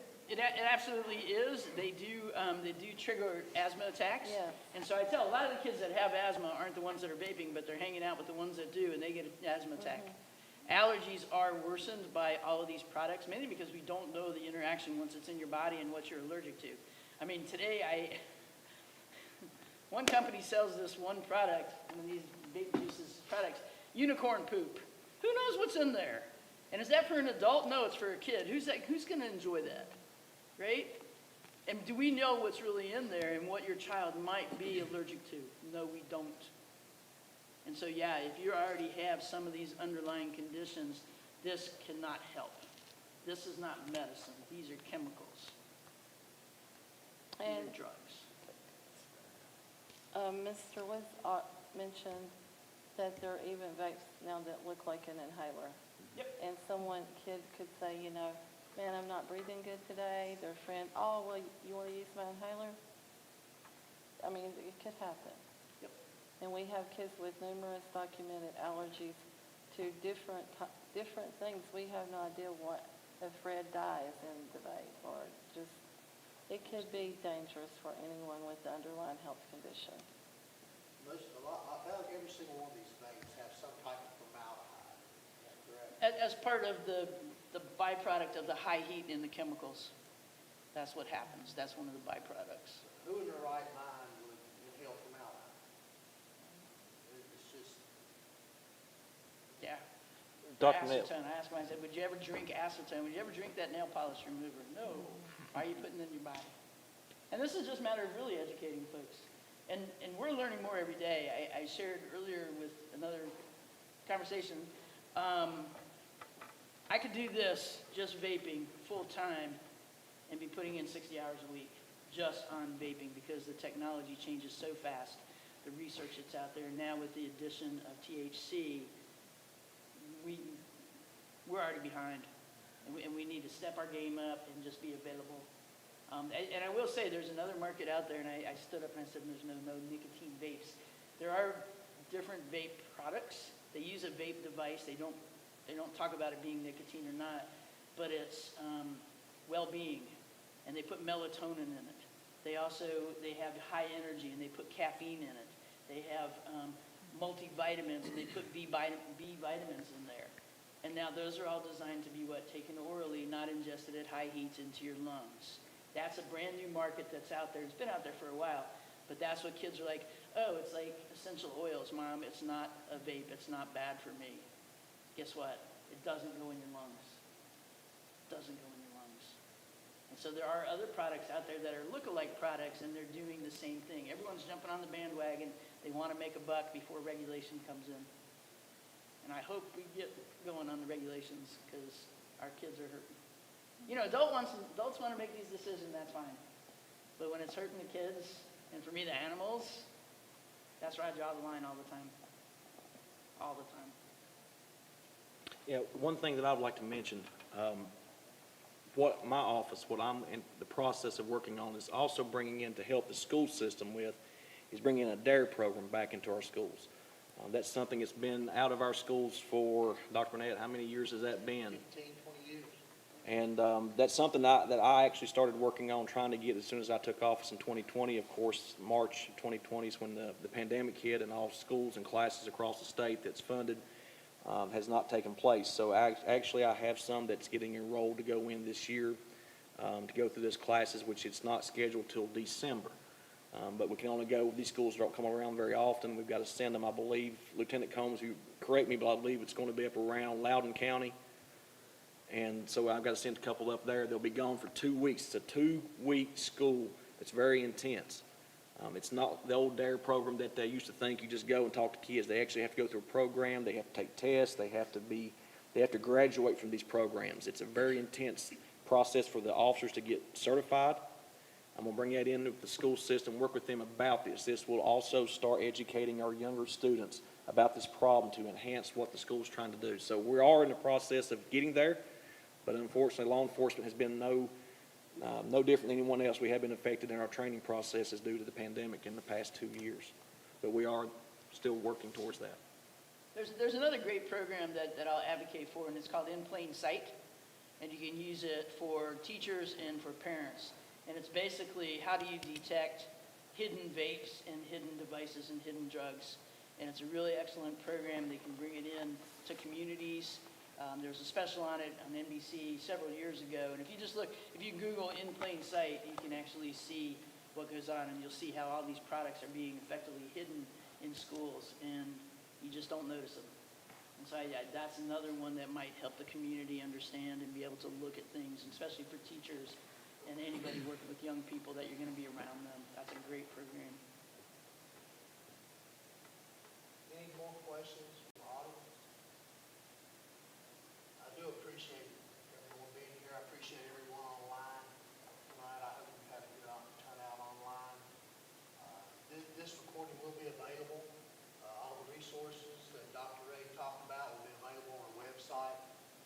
So we can put those out under parent resources. This is the beginning of the conversation. This is not the end of it. This is something that's going to take a lot of dedication from a lot of people, and a lot of monitoring. So thank you for being here. I'd like to ask Ms. Denise Olinger, who helped put this Parent Connect together, to come forward. I want to thank her for all the hard work she did with this. Also, we have some door prizes to give away. A couple really nice ones.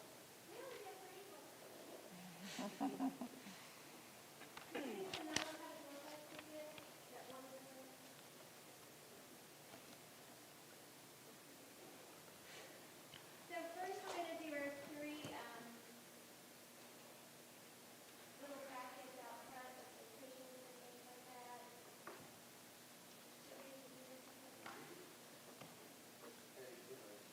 On the cushion packs, 0328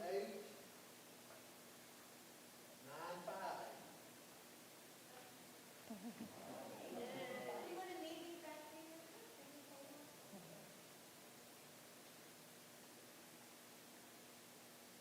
0328 950. All right.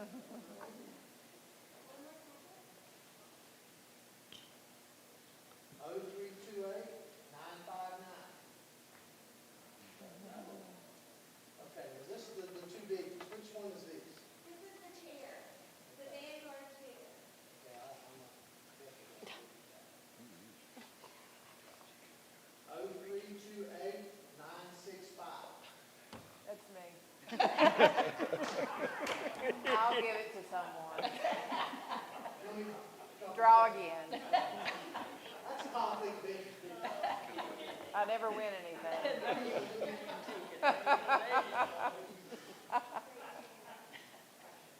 0328 967. Yay. And this is for the Chromebook.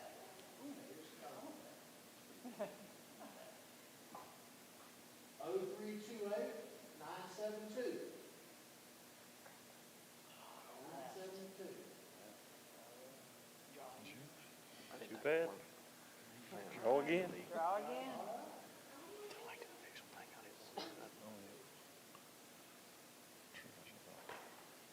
0328-973.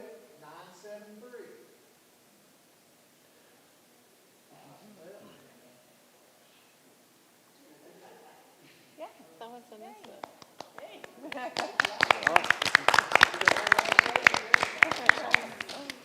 Ms. Holland. Nursing.